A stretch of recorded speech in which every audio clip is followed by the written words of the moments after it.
আচ্ছা, আমরা আজকে আসছি এই লিফটের যে মেন কার্যক্রমগুলো হয় মেশিনের দ্বারা এখানে। তো এখানে আমাদের সাথে আছে একজন ভাই যে আমাদেরকে বলবে কোনটার কাজ কি। ভাই, আপনার নাম? জুয়েল রানা। জুয়েল রানা। আচ্ছা ভাই, আমাদের যদি বলতেন যে কোনটার কাজ কি, কী হবে, কেমনি কী হবে? কাজ বলতে এই জায়গায় প্রথমে যে বাটনগুলো যে আছে হ্যাঁ, এগুলো অন করে দিতে হবে, যে অন আছে কারণ লিফটটা চলতেছে। এগুলো অন করার পরে তো এই জায়গায় লাইট জ্বলবে, এই অপশন দেওয়া আছে। ওই যে একটা লিফট মনে অন করেছে। এগুলো অন করতে লিফট চলতেছে, সামনে আপনাদের লিফট অন করে দেয়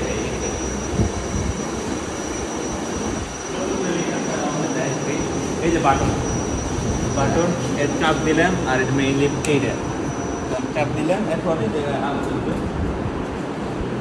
তো হালকা একটু সমস্যা করতেছে, তো এই সমস্যা যদি করে এই বাটনের যদি না জ্বলে হ্যাঁ হ্যাঁ, তাহলে ভিতরে একটা সুইচ আছে, এই যে না বাইলাম আবার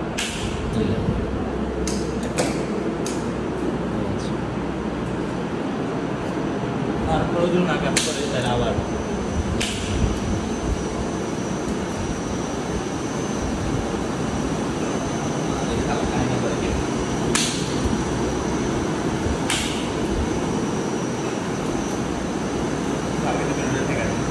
টেকনিক্যাল একটা সমস্যার সমাধান করার পরে আমরা চলে আসলাম আবার ভিডিওতে। এখন ভাই আমাদের বলছে সবগুলো অন হয়েছে, 400 ভোল্টেজ আছে আপাতত। 400 ভোল্ট। আর এটা হচ্ছে এআরডি, আর কি কারেন্ট যদি চলে যায় আপনি খুলে যাবে, দরজা লিফট দরজা খুলে যাবে। এটা হচ্ছে নাম হলো এআরডি, এমনি ব্যাটারি চার্জার আর কি।